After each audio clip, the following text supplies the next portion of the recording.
Mrs. Bernie. We have a multitude of events coming up, and we need parent volunteers. We're moving into the parent volunteer portal that parents can register. It will check you in, do background checks on our parents, and so that way I can post events and it will get sent directly to you. So I also post on Class Dojo because I'm just a dojo fanatic, but this will also be sent to you as well. So you will have a calendar of events. So if you want, you can go ahead and scan this QR code. If there any of our parents who are staying for the breast cancer ribbon tribute today and you have not registered, please go ahead and scan that QR code. That will check you in.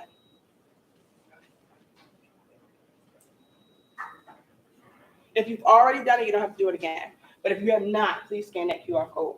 And then this QR code is our parent engagement survey. And again, we want to make sure that the things that we're delivering are impactful to you. Those are things that you need more support at.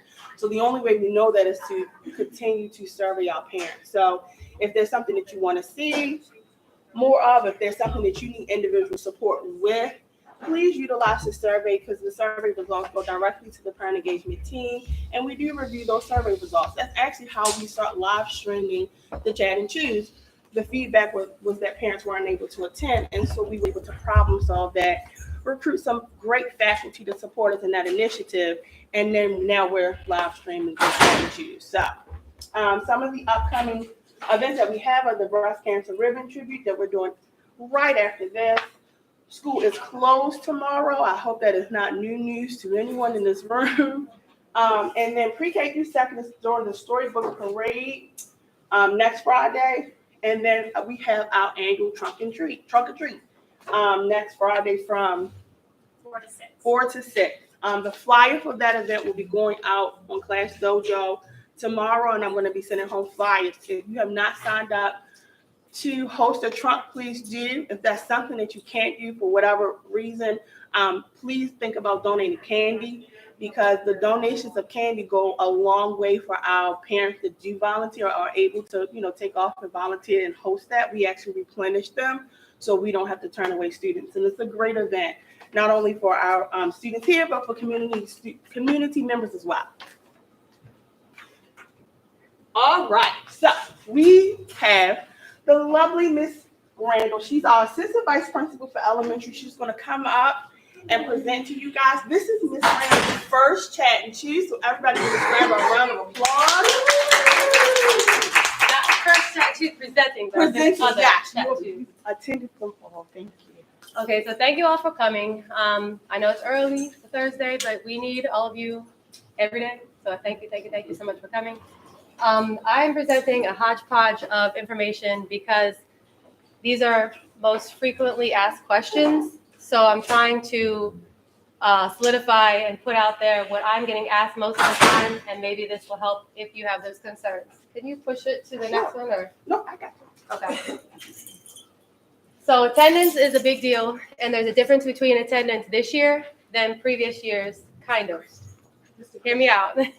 So attendance in previous years prior to COVID, if your child was sick, you wrote a note saying your child's sick, they got an excused absence, the child made up the work, and that was the end of it. COVID came, and then if a child was out and they had to stay home for 5 days, we gave students work, we sent homework, and then as long as the work was completed, the city allowed us to mark the student present as long as the work was done. That procedure has stopped. So now it's back to what it was before COVID, where if your child is out, whether they have COVID or not, they still have to make up the work, but they're counted as absent because they are not physically here in the building. So some parents have said, well, they made up the work.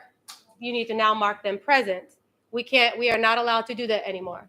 And as an attendance lead for the building, I really want to, because I want our numbers to not be in the tank, and I don't want any students to be marked chronically absent, because chronically absent students, that's one of our goals for the whole year, is to have less of a percentage for chronically absent students. But I can't, they won't let us anymore. We have to physically see the person. They have to be in the building. If they come in even at 7:45 and they get sick, I'm not telling you to do this, I'm just telling you the truth. They are still here because they tried, they attempted to come, but then they went home. So they are present, but they went home early. But that's the attendance issue, because I've been getting that question a lot, or I've been getting the complaints, well, my student was still marked absent and they made up the work. But there's a difference. We went back to the previous policy. For our lovely neighbors, please don't block driveways. And if you see a friend or a parent that you know that is blocking a driveway and you have a good relationship with them, hey, remember, just tell them, hey, don't block the driveway. If you see them, just help us out, because our neighbors are calling, and they're to the point where they're just going to call. They're not even going to call the school anymore. They want to call the police because it happens on a regular basis, and they're trying to get out of their driveway. Just imagine if you were trying to get out of your driveway and somebody you didn't know was blocking it. I would be upset, and they're getting to be upset. We don't want to make our neighbors mad. Uniforms, if you guys know anyone that used to go to the school and has the uniforms, especially in middle school sizes, we are in great need of black pants, middle school size, and that basically means adult size.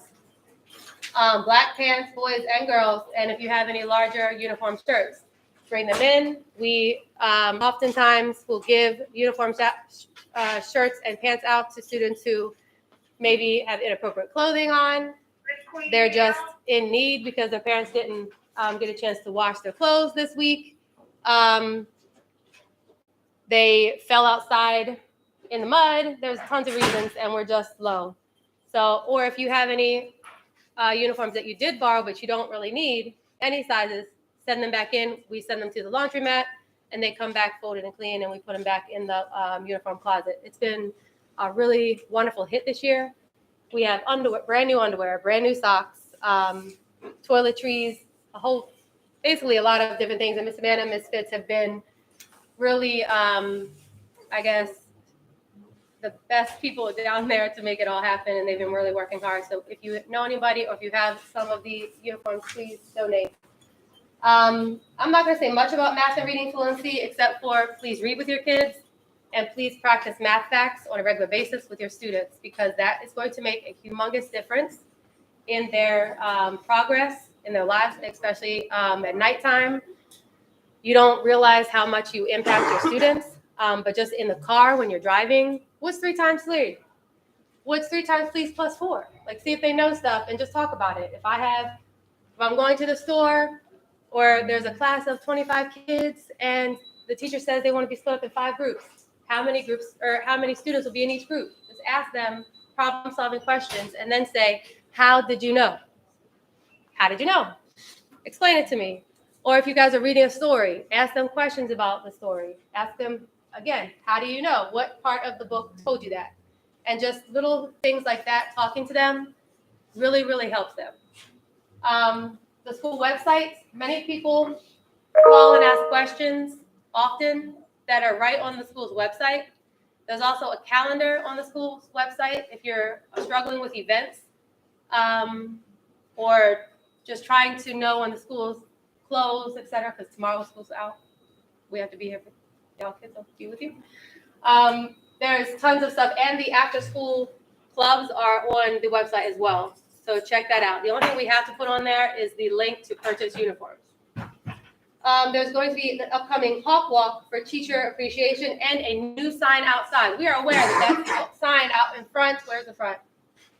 Front of the building is terrible right now. The storm came last year, trees came down, knocked it, it's broken. And yes, we can still put letters in them, but we did, and they were magically transformed into different words that were not appropriate. So we do not want to do that anymore. So we are not putting any letters and notices out in the front side, but we priced a digital LED sign that's $30,000, and we really want it. So we are going to raise money for the Hawk Walk, through the Hawk Walk, and try to get grants and other things to get a really nice sign that'll go out front and hopefully be here for the greater future. But it's really expensive. So the Hawk Walk is something that you'll find out November 1st, but basically, in short, it's going to be through the websites, and you can literally forward this message to fundraise through Facebook and other means, and you can send it out to 1 million people. And you can also put your job in there and see if they are a donor to match your donation, because there's a, what is the website called? Matching the donation, something like that? Yeah, Double the donation. There's a website that has certain companies listed that already will match your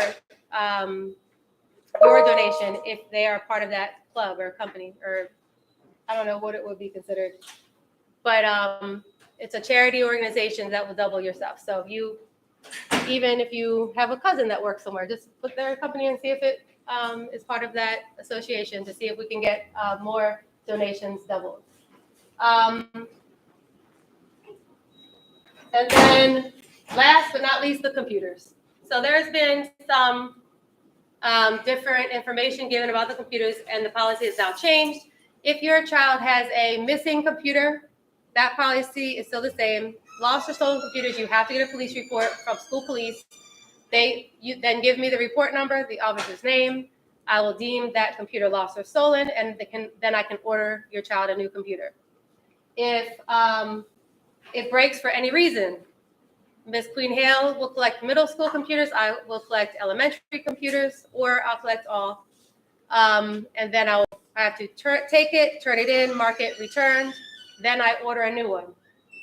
I do not have control of when they come. It could be a week, 2 weeks, a month. I have no idea. They literally send me a ticket, send me an email that says your ticket has been filled the day before or the same day.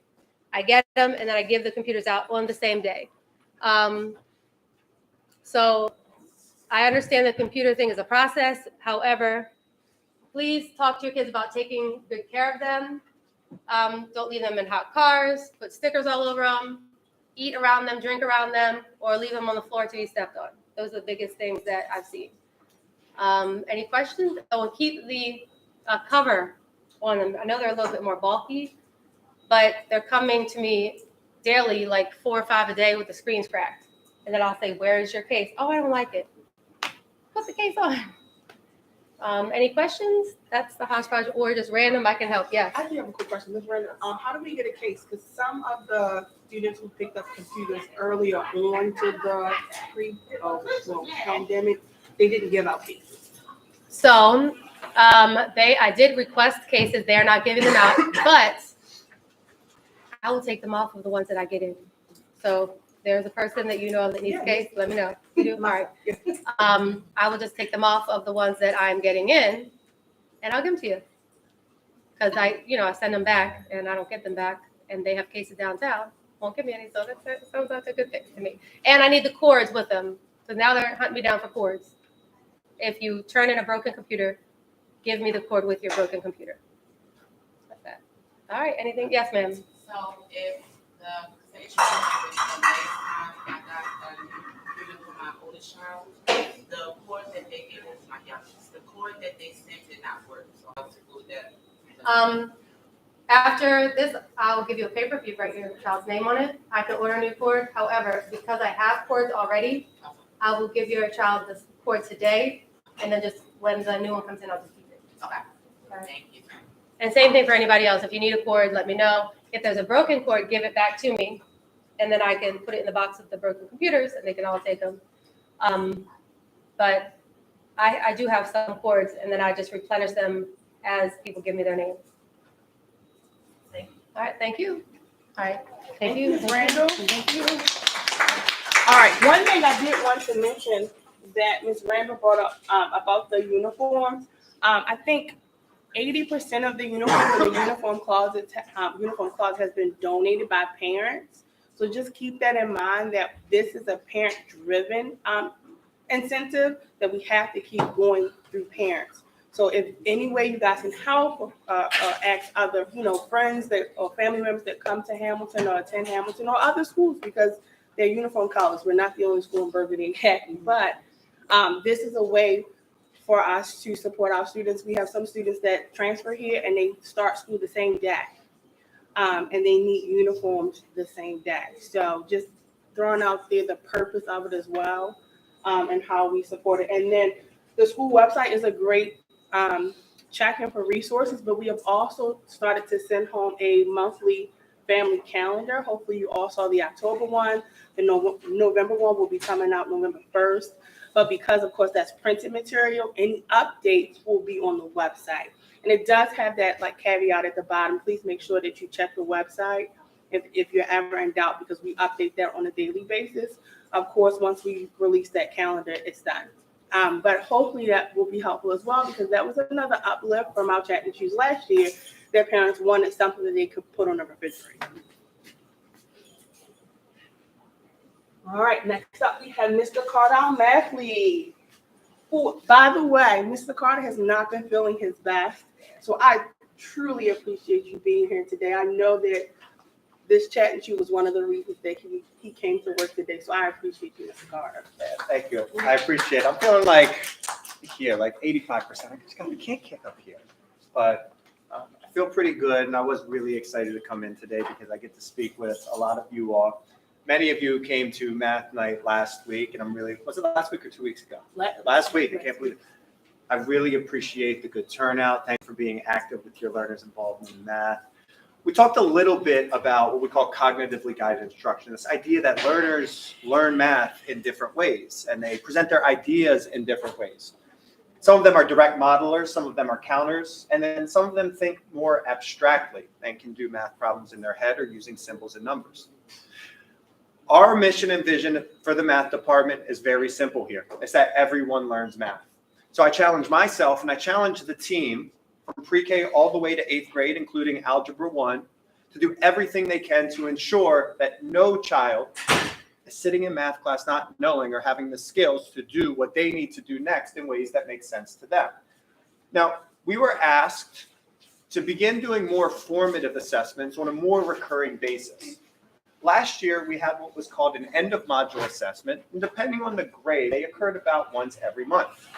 We took your learners' data, how they performed, we sat down together as a team by grade level, and decided what were the next steps. Were there things we needed to reteach? Were there things we needed to enrich? But 1 month is too long of a time period. And we were asked to shorten that. And instead of giving one large assessment, to give smaller assessments that focus more on skills that are relevant to what they need, and then presenting those skills to your learners over and over again so they continue to practice. That's called retrieval practice and interleaving. And it's supported by research as one of the best ways that not just children learn, but we learn. But I have a problem with assessments, a big problem. So I remember taking assessments when I was a kid, and generally there were 10 questions. And if you got 9 of the questions right, you got an A. If you got 8 of the questions right, you got a B, 7, a C. If you got 5, for some reason you failed. I never understood why. Like, who's this person that's saying if I get 9 right, I know all I need to know, or if I get 5 right, even if I'm really, really close with many of the questions, I've failed. I know nothing. That doesn't make sense to me. And it's unfair to learners who are trying their absolute best in a subject like math, which takes a lot of practice and incremental improvement. So with these weekly check-ins, we don't grade on a scale of 90%, 80%, 70%, 60%. Instead, we ask, well, what does a learner who is beginning in this skill look like? A learner who's developing, who's beginning to make progress, what does their work look like? A learner who's proficient, who has mastered this skill. And then what about our learners who need enrichment? We call them distinguished learners. What does their work look like? And this is done by skill. Some learners are going to be distinguished in some skills, but only proficient in others. Some learners are going to sit here for a long time, and I'm going to present an example of what that might look like today before they move down here. But it is my genuine belief and our team's belief that with hard work and constant check-ins, every learner with every skill at their grade level can sit in that proficient skill level. And if we ask the right questions, a lot of learners can sit in this distinguished level as well. We can really, really push their thinking. Now, this is a 5th grade example of what this looks like.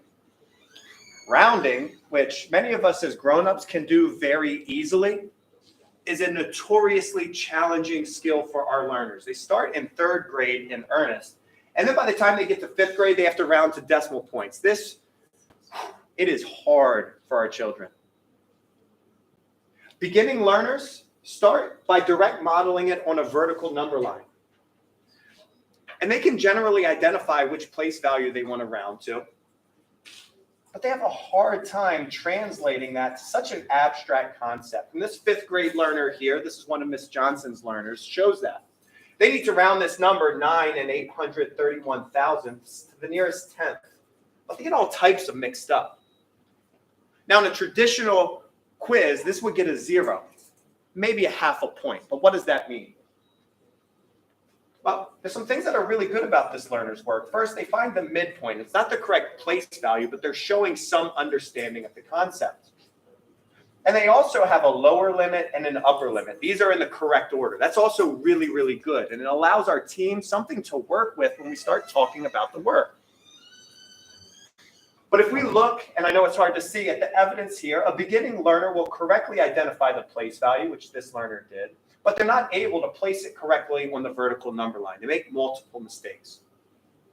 The question we would ask, and what I encourage you to ask when your learner brings homework like this is, well, what do they need to do next? Well, next we want to see if the learner can correctly identify the place value, place the numbers in a vertical number line which are coherent, but not necessarily consistent. And then lastly, we want to see proficient if the learner correctly rounds the number to the vertical number line. Now, the big takeaway here is that there are specific benchmarks we want the learners to meet. This is not something abstract as, well, if they get 9 right, they know this. This gives us an ability to take action. So when I met with Miss Johnson, with Miss Dickey, with our special educators, we talked about what the next steps for this learner will be. And we came to the conclusion that let's start with rounding with the lead digit. It is much easier for a learner to decide if this number is closer to 9 or closer to 10. Let's build up their concepts of the vertical number line that way, because that's the way it makes sense to learners. And when they did their reteach, which happens concurrently with whole group instruction, that's what she focused on. And then me, as director of our topic assessments, I can say, well, I want to reassess these learners. So those that didn't get it the first time have a second chance to get it after relearning. Anybody here fail their driver's test? I passed it my first time. My wife, she failed it 5 times. 5 times. It was a computer test at first. She failed it so much it became a paper test. And then they took away the time limit. It was a whole thing. But she didn't get 1/5 of her driver's license because she passed it on the 5th time. She got the full driver's license, right? She worked really, really hard. So why don't we reassess learners the same way in education? Like if my learner works really hard after their first attempt, if they're only a beginner, but they become proficient, shouldn't we give them credit for being proficient? If a proficient counts as 4 points, a beginner counts as 1, proficient is proficient. They shouldn't get 2 points for this. And let's see what this learner did after working. So here's their initial work sample. The next question is going to look a little bit different because we have to come up with creative ways to ask these questions again, so learners don't just memorize how to solve it, but actually think. Here's the same learner's work 1 week later, and the improvement is pretty amazing. Now, we ask them to estimate a product, 621 times 29. We really want them to identify that this is going to be a pretty big number, 18,000. They actually get that wrong. They miss 1 0. But they do that by rounding 621 and 29 to the nearest leading digit. And you can see this learner who really struggled with the coherence of the number line absolutely nails it this time around.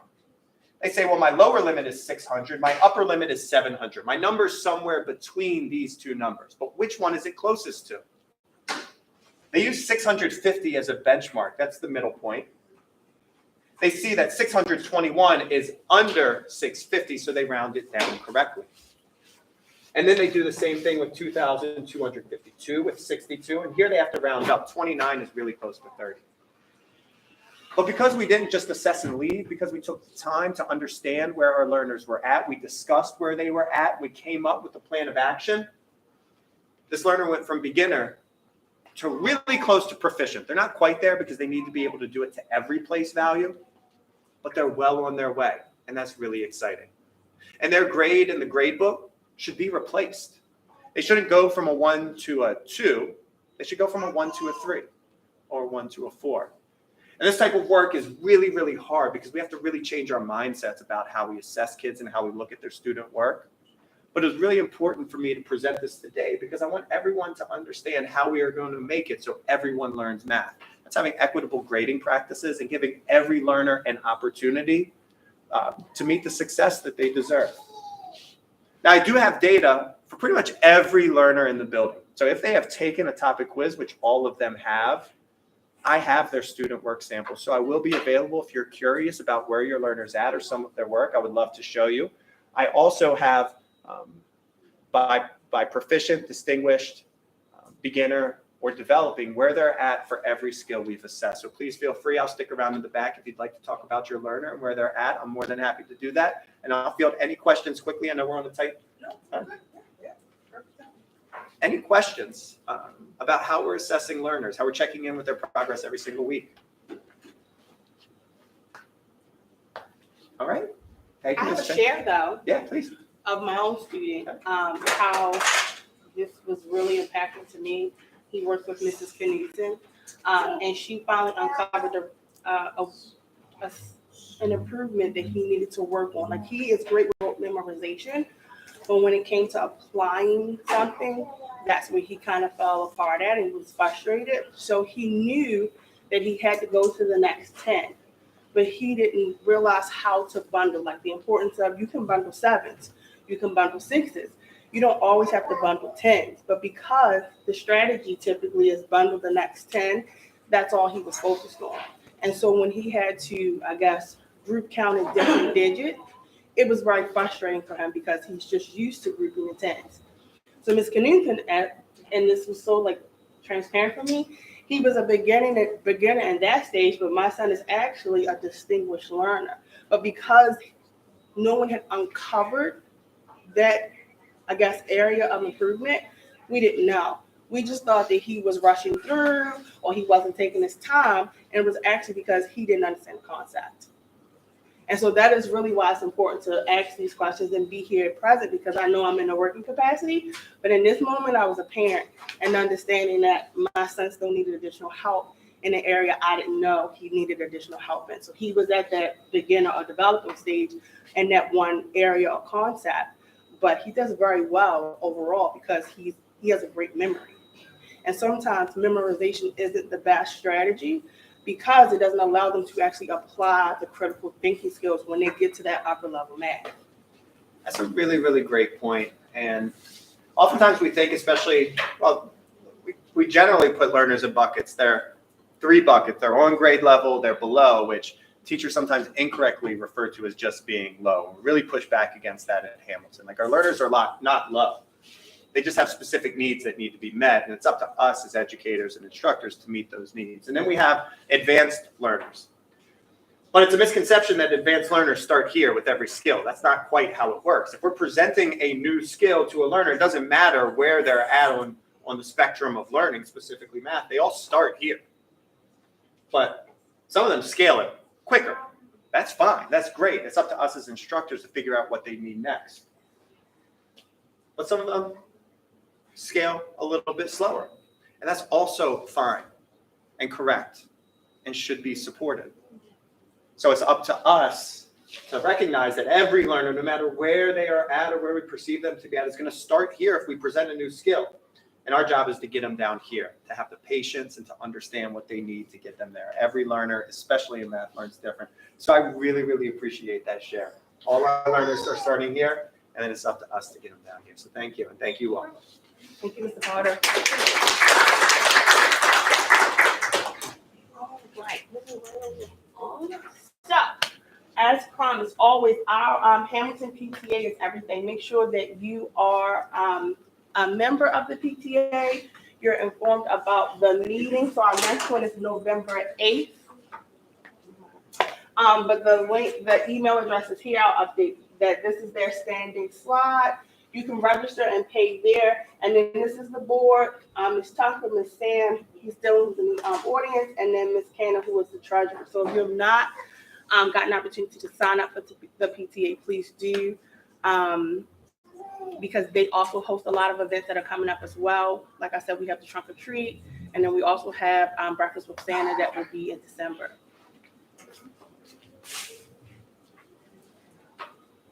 All right.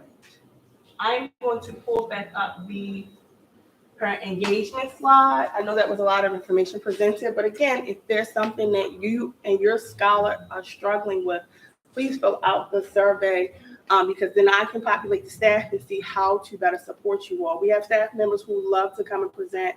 We have some that are already lined up. We have some spaces to fill in based on the feedback from our parents about what you want to see. We also have some community partners that will be coming in to speak on some things. And that's it. We try to leave time for any questions. Do you guys have any questions for our staff members that we have here?